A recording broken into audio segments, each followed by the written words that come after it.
கல்யாணம் நல்லதில்லை, உன்னை அன்றி உலகில் வல்லதொரு தெய்வம் இல்லை. தடுமாறி திருக்கோயில் வந்தேனம்மா, அம்மா ஜெகதீஸ்வரி உந்தன் குழந்தை என்னை ஆதரி.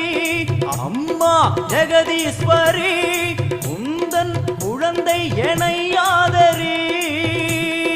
நீ வந்து தாயாக என்னை தாங்கணும், உன் மடி மீது தலை வைத்து நான் ஏங்கணும். சலனங்கள் இல்லாமல் மனம் தூங்கணும், மனம் தூங்கணும், மனம் தூங்கணும். எங்களுக்கு குறையும் உண்டு, அதனை நான் அழுது சொல்லலாமா?